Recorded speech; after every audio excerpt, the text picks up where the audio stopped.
दोस्तों ये particular post जो है इसमें हम बात करेंगे कि कुछ ऐसी मिस्टेक्स जो कि आपको एग्जामिनेशन में नहीं करनी अगर आप किसी भी तरह के कॉम्पिटिटिव एग्जामिनेशन में अपेयर हो रहे हैं।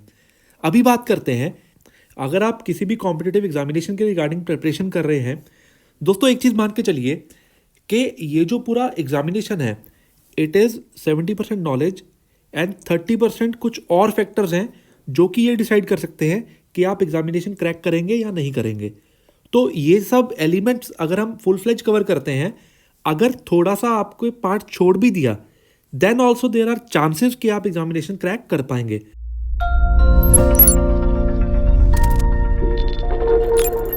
जो सबसे पहली बात है ध्यान देने वाली, कई बार एग्जामिनेशन आते हुए भी हम क्या करते हैं कि कुछ ऐसी गलतियां कर देते हैं एग्जामिनेशन में, कुछ ऐसी मिस्टेक्स होती हैं जिनकी वजह से पर्टिकुलर क्वेश्चन फॉर्मेशन है उसमें हमें मार्क्स नहीं मिलते। दोस्तों वो गलतियां कैसी होती हैं, कई बार अगर मल्टीपल चॉइस क्वेश्चंस हैं जो हम मार्क करते हैं ऑप्शंस को, पहले ये मार्क किया, एकदम से याद आया कि नहीं ये ऑप्शन नहीं था, इट वाज सी, हमने इसको इरेज किया बट वो क्योंकि मौके पे अच्छे से इरेज नहीं हो पाया, राइट, तो ये वाला थोड़ा सा मार्क रह गया बिकॉज वो मार्क्स नहीं जा पाए। कंप्यूटराइज चेकिंग की वजह से आपका पूरे का पूरा क्वेश्चन फॉर्मेशन क्या होगा, गलत हो जाएगा। इन चीज़ों को आपको अवॉइड करना है।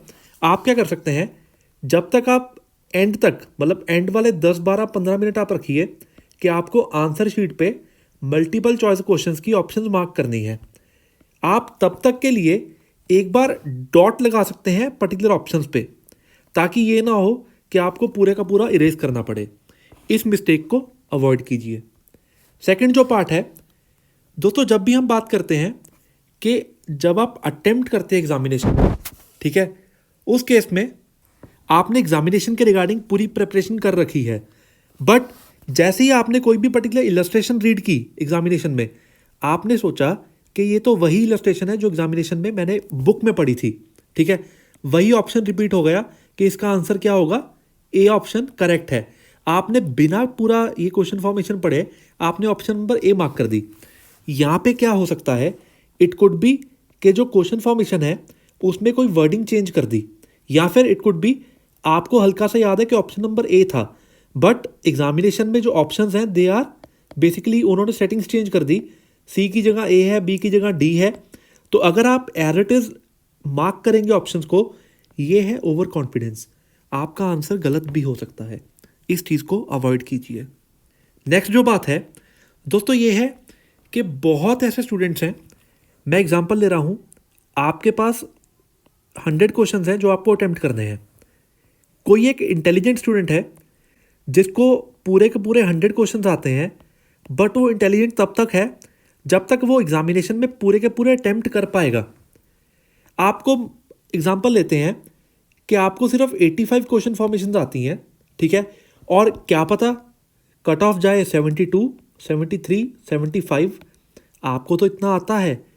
ट्राई योर बेस्ट कि आपको जितने क्वेश्चंस भी आते हैं हर समय आप टाइम का ध्यान रखिए कि आपको ज़्यादा टाइम वेस्ट नहीं करना किसी भी पर्टिकुलर क्वेश्चन पे। आपने जब भी क्वेश्चन स्टार्ट किए रीड करने, व्हाट यू डू इज़, आपको ये क्वेश्चन आता है, सेकंड आता है, थर्ड आता है, फोर्थ आता है, फिफ्थ पे कन्फ्यूजन क्रिएट हो गई, इसको आप मार्क कर लीजिए। 20-30 सेकेंड्स के बाद, after 20-30 seconds move on to the next question. ऐसा ना हो कि आपने क्वेश्चन नंबर 5 पे इतना टाइम लगा दिया, आपने 3 से 4 मिनट वेस्ट कर दिए। ऐसे अगर 5 क्वेश्चन भी हो एग्जामिनेशन में, आपका क्वेश्चन नंबर 17 है, 27 है, क्वेश्चन नंबर 35 है, अगर ऐसे वाले अगर आपने 4-5 क्वेश्चन पे 5-5 मिनट वेस्ट कर दिए, दैट मीन्स ओवरऑल एग्जामिनेशन में आपने 25 मिनट वेस्ट कर दिए। तो दोस्तों 85 आते हुए भी आप कितने अटेम्प्ट कर पाए, 70। तो ये चीज़ गलत है। कोई भी आंसर अगर आपको क्वेश्चन फॉर्मेशन डाउटफुल है उसको मार्क करके आगे बढ़िए। You don't have to stay on a particular question, बाद में देखेंगे जब टाइम बचेगा, क्योंकि इनमें तो ऑलरेडी आप डाउटफुल हैं, तो डाउटफुल वाले पे इतना टाइम स्पेंड करना आपके लिए सही नहीं है। मूव करते हैं नेक्स्ट बात पे, ये चीज़ें मत कीजिए। नेक्स्ट जो पार्ट है, when to apply and for what to apply. दोस्तों पहले भी मैंने काफ़ी वीडियोस में ये बताया, अगर आप किसी भी पर्टिकुलर स्टेट का एग्जामिनेशन फिल करना चाहते हैं, आप पिछले 3-4 महीने से वेट कर रहे हैं कि नोटिफिकेशन नहीं आया, but side by side already 2 states का नोटिफिकेशन निकल चुका है जिसका एग्जामिनेशन नज़दीक है, बट आपने तो फॉर्म फाइल नहीं किया।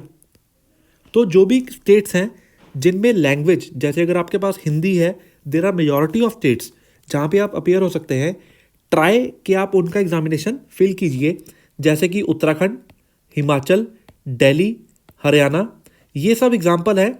हिंदी अगर आपने लैंग्वेज की हुई है बोर्ड में तो आप एलिजिबल हैं इन स्टेट्स में। अगर आपके पास पंजाबी है, अगर आपने बोर्ड में पास की हुई है तो पंजाब में आप एलिजिबल हैं। मान के चलिए आपकी जो ड्रीम जहाँ पे आप जाना चाहते हैं, आप वो यूटी दैट इज दिल्ली, यहाँ पे एग्जामिनेशन की बात कर रहा हूँ, तो आप दिल्ली में अपेयर होना चाहते हैं, बिफोर दैट किसी की भी नोटिफिकेशन आती है, गो फॉर इट।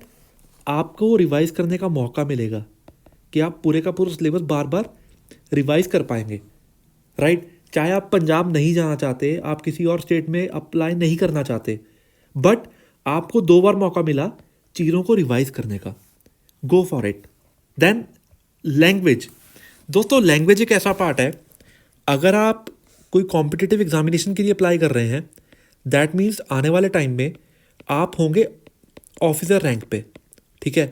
तो ये तो आपकी हॉबी है कि आपको लीगल अपडेट्स, लेटेस्ट चीज़ों के बारे में नॉलेज होना चाहिए। It has to be your hobby, ठीक है। तो अगर मैं बात करूं, आपने डे 1 स्टार्ट किया कि मेरे को किसी भी तरह का एग्जामिनेशन देना है, then you should start preparing for language 30 से 40 minutes till the examination date. जब तक मेंस की बात करते हैं, अगर आप डे 1 से लैंग्वेज पार्ट में, चाहे वो इंग्लिश है, चाहे हिंदी है, पंजाबी है, मराठी है, कोई भी लैंग्वेज है, अगर आप पर्टिकुलर एक लैंग्वेज को 30 से 40 मिनट्स देते हैं, दोस्तों आप 1 महीने बाद, और एग्जामिनेशन तो अभी 3-4 महीने बाद है, आप एग्जैक्टली 1 महीने बाद ही अपनी जो कमांड है लैंग्वेज पे, उसमें आप ड्रास्टिक चेंज देखेंगे। उस चेंज को देखने के लिए आपको डे 1 से प्रिपरेशन स्टार्ट करनी होगी। Don't miss it, go for it कि आप लैंग्वेज की preparation side by side start कर रहे हैं। दोस्तों ये सब जो चीज़ें हैं, आपको प्रिपरेशन इस वे से करनी है कि आपको ये नहीं सोचना टाइम कितना लग रहा है या कितना हार्डवर्क हो रहा है, बिकॉज आपको अल्टीमेट इमेज ये देखनी है कि फाइनली मिलने क्या वाला है। तो दोस्तों ये सारी जो स्ट्रेटजी है, अल्टीमेटली आप एग्जामिनेशन क्रैक कर पाएंगे। और अगर आप मानते हैं, आपका एक थॉट है, मेरे हिसाब से हर स्टूडेंट इंटेलिजेंट है, बट अगर आपके दिमाग में एक थॉट है कि मैं एक एवरेज स्टूडेंट हूँ, तो आप इन चीज़ों को अडॉप्ट कीजिए। अल्टीमेटली आप देखेंगे कि आप एग्जामिनेशन क्रैक कर पाएंगे। All the best. Subscribe the channel for coming videos. Thanks a lot.